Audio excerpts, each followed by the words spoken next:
पढ़ा जाए ना।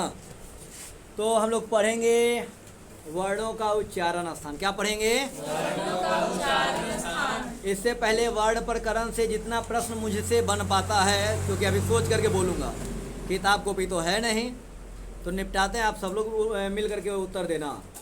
एक उत्तर जिनका गलत होगा 2 सरक्का मारूंगा। सरक्का तो यहाँ है नहीं, फिर भी मैं खोज लूँगा। वर्णों की संख्या 42। कितने भेद हैं वर्ण के? 2। कौन कौन? स्वरों की संख्या 9। स्वरों की संख्या 9। व्यंजनों की संख्या 23। कितने? 23। अच्छा। स्पर्श वर्ण की संख्या 25। अंतस्थ वर्ण 4। उष्म वर्ण 4। संयुक्त व्यंजन संयुक्त व्यंजन 4। संयुक्त स्वर 8। स्वरों की संख्या 9। दीर्घ स्वर 8। ह्रस्व स्वर 5। आप व्यंजन कितने हैं? 23। स्वर कितने हैं? 9। अब जो है 5 क्या है? ह्रस्व स्वर का दूसरा नाम दीर्घ स्वर का दूसरा नाम दीर्घ स्वर हैं कितने? 8। वर्ण कितने हैं? वर्ण 42। अच्छा, स्वर के भी भेद होते हैं क्या? कितने भेद हैं? 3। कौन कौन? ह्रस्व का नाम बताएगा सन्नी। एक मात्रिक स्वर, और दीर्घ का? द्विमात्रिक स्वर, प्लुत का? त्रिमात्रिक स्वर। अच्छा, व्यंजन को कौन मात्रिक स्वर कहेंगे या व्यंजन कहेंगे? अर्धमात्रिक स्वर है। अर्धमात्रिक जो क्या है? व्यंजन है। और कुछ प्रश्न बन सकता है। अक्ष किस प्रकार का वर्ण है? और मूर्धन्य स किस प्रकार का वर्ण है? उष्म वर्ण। ठीक है। और बताओ र किस प्रकार का वर्ण है? अच्छा, म वर्गीय व्यंजन का दूसरा नाम। अच्छा, वर्ग कितने हैं? एक वर्ग में कितने वर्ण हैं? तो 5 26 हो गया ना? 25 हो गया। यहाँ तक तो बिना देखे बोले हो कि देखे बोले हो? अयोग वाह छूट गया। तो देखो, पाणिनीय व्याकरण शास्त्र में योग नहीं रहने के कारण इसका नाम क्या पड़ा है? तो अगर आपसे कोई पूछे कि बताओ वर्ण 3 प्रकार के होते हैं कौन कौन, तब आपको अयोगवाह कहना है। और अगर ना बोले तो 2 बोल करके निपटारा करना है। आप कहोगे तो ये आप क्या संशय में डाल दिए कि 2 बोलना है या 3 बोलना? वर्ण के भेद 2 बोले या 3 बोले, संशय तो होगा। तो संशय होगा तो हमने 6ठी क्लास में हमने पढ़ाया, जो बिहार बोर्ड के हैं, उसमें जो है अयोगवाह लिखा हुआ था, लेकिन आगे हमने देखा तो अयोगवाह नहीं था, तो संशय है। तो वहाँ आपको ऑप्शन देख लेना है कि ऑप्शन कहता क्या है। अगर बोलेगा कि वर्ण के कितने भेद हैं और ऑप्शन में 2 भी रहे 3 भी रहे, संभव नहीं है। या तो 2 रहेगा या फिर 3 रहेगा। अगर 2 ना रहे तो 3 लगाना है, 3 ना रहे तो 2 लगाना है। तो यहाँ ऑप्शन आएगा कि इनमें से ए और बी दोनों, या इनमें से कोई नहीं। अगर ऐसा आएगा तो ऐसा सिचुएशन में हैंडल करना है। और कुछ प्रश्न है? क्योंकि अब हम लोग उच्चारण आसान की ओर चलेंगे। कोई संशय? एनी लड़का एनी लड़की नहीं ना? अंग्रेजी तनी मनी आती है हमको, अंग्रेजी। हाँ, तो सबसे पहले वर्ण कितने हैं सन्नी? 42 है कि 41 है? 42। अच्छा, और स्वर कितने हैं? स्वर 9। अच्छा, अब व्यंजन व्यंजन 33। पढ़ा है घरे का? ना। न पढ़ा तो याद कैसे हो गया? झूठ क्या बोलता है? हाँ, तो पहला लिखा हुआ सूत्र है अकुह विसर्जनीया नाम कंठ। क्या है? अकुह विसर्जनीया नाम कंठ। अकुह विसर्जनीया नाम कंठ। अकुह विसर्जनीया नाम कंठ।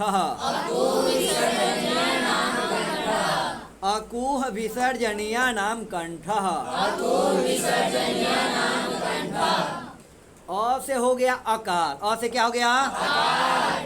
अकार का मतलब होता है कि अ का जितना भी भेद होगा, जैसे आप लोग तो केवल 3 ही जान रहे हो, ह्रस्व दीर्घ और प्लुत जानते हो, लेकिन इसके 18 भेद होते हैं। कौन कौन होते हैं आपको कोई उससे मतलब नहीं है, क्योंकि आप लोग 10वीं में पढ़ते हो। ठीक है, तो ये जानिए कि आकार का मतलब अ और अपैया, ये दोनों वर्ण का। कु माने कवर्ग, कु माने कवर्ग। क वर्ग में होगा क ख ग घ इ है ना मैया? क्या होगा? हाँ, तो क ख ग घ इ सही है ना सन्नी? अच्छा, अंग है तो क ख ग घ अंग यानी 5 वर्ण ये हो गए इसका उच्चारण। इसके बाद बोला अ कु ह है ना, तो ह से हकार, ह से आज इसमें कार लगा रहे ना उसके पहले वाला वर्ड मानना चाहिए। तो हकार में क्या है पहले? यानी ह का। और विसर्जनीय का मतलब है विसर्ग। विसर्ग ऐसे दो नहीं देते हो, दो गो बिंदी, उसे विसर्ग कह लेते हैं। और एक और बात याद रखना, अगर कोई कहे कि अनुस्वार और विसर्ग जो है स्वर है या व्यंजन, तो क्या कहना है? व्यंजन। आवाजें नहीं है व्यंजन।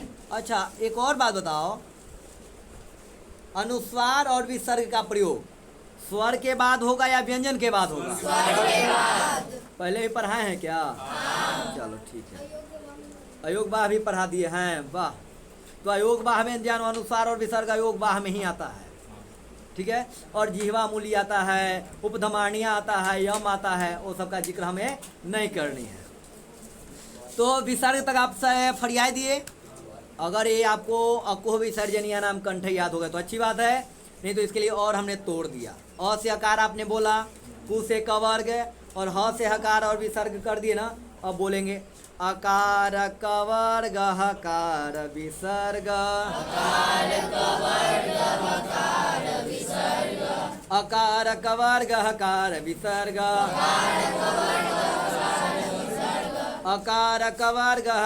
विसर्ग, यानी अ का, आ का, क ख ग घ अंग, और क्या है ह और विसर्ग। इन सभी वर्णों का उच्चारण किससे होगा? कंठ से। किससे होगा? आज जिस वर्ण का उच्चारण कंठ से होता है ना, उसका नाम कंठ वर्ण होता है। क्या होता है? अब बताओ, क का उच्चारण किससे होता है? विसर्ग का उच्चारण किससे होगा? अरे बोलो जोर से। आ का उच्चारण किससे होगा? अब कहेगा कि इनमें कौन कंठ, क्या कंठ है ना, इन निम्नलिखित वर्णों में कौन कंठ वर्ण है? ऑप्शन है अ, च, प, म, र। ऐसे आपको वहाँ टिक लगाना होगा, यानी एक ऑप्शन देगा तो कोई भी दे सकता है, हमें जो मन में आ गया वो हमने दे दिया। हाँ, किसी को पूछना है क्या? कहाँ हुआ? रिकार है, रिकार टवर्ग है, री है। ए ध्यान दो, यहाँ रिकार है बुआ, त्र जैसा लिखा हुआ है, री है। ये है कहाँ है? री है। अब सही हो गया? चलो ठीक है। हाँ, यही करना है आपको, जो है जहाँ पर लगे कि मिस टाइपिंग हो गई है तो वहाँ पे क्या कर देना है, बता देने को है। हकार मतलब, हकार का मतलब ह। जैसे कघा में ह आता है ना, हल वाला ह। अरे ह से हाथी नहीं कहते हो, हाथी, तो हाथी के पहले ह है ना, तो ह का भी उच्चारण किससे होगा? कंठ से होगा। अब विसर्ग जैसे रामा बनाते हो तो रामा में बिंदी नहीं लगाते हो साइड में, उसे विसर्ग बोलते हैं, ठीक है। अकार क वर्ग हकार विसर्ग, इसका उच्चारण कंठ से होगा, जिसका उच्चारण कंठ से होगा, उसको क्या बोलेंगे?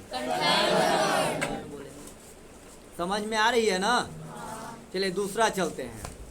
इचु यसा नाम तालु, इचु यसा नाम तालु, इचु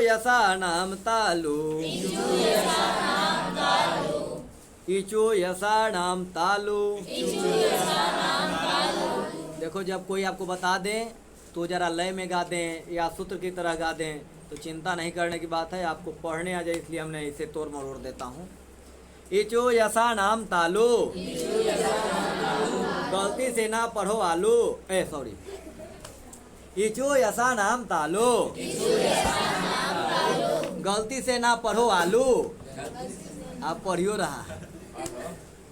इचु यसा नाम यानी ई से इकार, आचू से, आयो से, और स से तालु वाला है तो तालब सकार ऐसे ही पता चल जा रहा है। तो इकार चवर गया कार सकार, इकार चवर गया कार सकार, इसका उच्चारण किससे होगा? ये तो पूरा किससे होगा? अरे बोलो कि तालु से होगा। तालु से ही तो बोले। इसका उच्चारण किससे होगा? तालु से होगा। बोल रहे बबुआ न तो पिटई ब। हाँ, अब इकार का मतलब क्या हो गया? हरस इकार कहो, दीर्घिकार कहो, जितने प्रकार के इकार हैं उसका उच्चारण। चवर्ग माने क्या होगा? कख गघ। अच्छा सॉरी, गलती हो गई, क्षमा करें। यानी चवर का मतलब होता है च छ ज झ इ। और यकार बोला, यकार मतलब क्या होगा? आवाज नहीं है। तुम्हारे घर पर भी तो पता चलना चाहिए कि पढ़े कुछ कुछ मैया के बउआ के आवा है। यकार माने सकार माने, ये सबका उच्चारण किससे होगा? आज जिसका उच्चारण तालु से होता है उसे क्या बोलेंगे? तालब वर्ड बोलेंगे। क्या बोलेंगे? अब बताओ, र र र र र गड़बड़ हो गया। अब बोलो, यह का उच्चारण किससे होता है? कंठ वर्ण कौन नहीं है? य। रुको मैं ऑप्शन देने दो, ध्यान देना। कंठ वर्ण कौन नहीं है? ऑप्शन है राजा बाबू। क्या है ऑप्शन में? च, इया, ठीक है, हमको ऑप्शनों बुला रहा है। ई, क।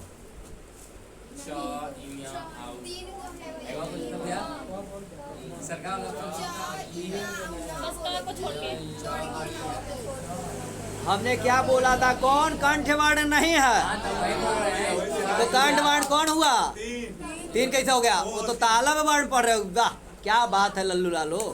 भैया वो 3 को पूछना को बाकी सब हो जाएगा। बाकी हम एक ही बोलवे किए हैं तो बाकी कहाँ से हो गया? ऑप्शन दिया हूँ। इनमें कौन तालब वर्ण है ऐसा नहीं हमने बोला। हमने क्या बोला? इनमें कौन कंठ वर्ण है? अगर नहीं है तब ठीक है, हम ही गड़बड़ाए गए थे। अच्छा, इनमें कौन तालब वर्ण नहीं है? ऑप्शन है य, ई, छ, आओ, फ कह रहा है। फ कहाँ से जाए? ग। तो ऐसे आपसे प्रश्न पूछे जाए तो आप बता दोगे ना? तो ऑब्जेक्टिव में तो सब्जेक्टिव थोड़ी आएगा। ये तुमसे नहीं पूछेगा कि वर्ण किसे कहते हैं, बताइए, नहीं पूछेगा। सब्जेक्टिव नहीं आता तो नहीं आएगा। देखो, जिसको संशय हो रहा है और पिछले साल वाला क्वेश्चन तो देख लो जरा, बार बार कराओ। ये सब कितना संशय में रहते हो। एकदम आएगा ऑब्जेक्टिव में। चलिए तीसरा नंबर पे चलते हैं। रेटो रसाणाम मूर्धा, रेटो रसाणाम मूर्धा, रेटो रसाणाम मूर्धा, ऋकार टवार गरकार सकार, ऋकार टवार गरकार सकार, ऋकार टवार गरकार सकार, ऋकार टवार गरकार सकार। इसका कोई उच्चारण किससे हो रहा है? ऋकार माने हरस वाला हो या दीर्घ वाला। टवर्ग माने क्या होगा? अरे न को न बोलते हैं आप लोग, प्रयास ना करो, नहीं बुला रहा है तो। इसके बाद क्या हुआ? रकार। रकार माने और मूर्धन्य सकार एक हो रहा है। इन सभी वर्णों का उच्चारण किससे हो रहा है? मुर्गा से। किससे? अच्छा मूर्धा से। ओह क्षम्यता, ये सबका उच्चारण मूर्धा से हो रहा है। और मूर्धा से जिस वर्णों का उच्चारण होता है ना उसको हम लोग मूर्धन्य वर्ण बोलते हैं। क्या बोलते हैं? क्या बोलते हैं? आकर आए हो ना, तब तो ठीक है। हम लोग नहीं खाते। पानी है, लाओ जरा पी लेते हैं। अरे पानी है, अब जीने के लिए तो पीना पड़ेगा। इसे रोका जा सकता है ना। हाँ, हम लोग कहाँ थे ये बताइए जरा। ये स्पष्ट हो गए ना? आगे आइए। लितो लसा नाम दंताः, लितु लसा नाम दंताः, लितुलसानां दन्ताः लृकार तवर्ग लकार सकार का बाबू आयुष काहे ना बोला तारा चिंतन में बारो लृकार तवर्ग लकार सकार सबका उच्चारण किस हो रहा है? और जिसका उच्चारण दंत से होता है उसको क्या बोलते हैं? इसमें विशेष व्याख्या करने की आवश्यकता नहीं ना है, समझ रहे हो ना? एक है, उसके बाद क्या है? उपपदमानिया नाम ओष्ठो। इसमें जानो कि उकार हो गया तो उकार का मतलब हरस उकार हो या दीर्घ उकार हो। आपू माने पवर्ग में कितने वर्ण होंगे? कौन कौन? इसका उच्चारण ओष्ठ से होता है। यहाँ ओष्ठो लिखा हुआ है क्योंकि ओष्ठ 2 है, इसलिए ओष्ठो लिखा गया है। और वहाँ दंता लिखा गया था क्योंकि दांत जो है अधिक है, यानी बहुवचन है। अब जो है आप लोग जो है ओठ बिना सटा हुए पफ बह बोलिए। कर रही है, नहीं ना हो रहा है? अब इसका उच्चारण हम आप लोगों को बताते हैं। जैसे यहाँ पर जो है कंठ वाला भाग यहाँ से होता है, कंठ वर्ण इसको कहोगे, इससे ऊपर जो आओगा ना, अब मैं निकालूंगा नहीं क्योंकि जो है दिक्कत वाली बात है, वो मैं नक्शा बना करके दिखा दूंगा, ठीक है? और आप लोगों को मैं क्या बोलते हैं वो PDF लगा दूंगा, देख लेने को। मिलते हैं अगले एपिसोड में, तब तक के लिए नमः संस्कृत।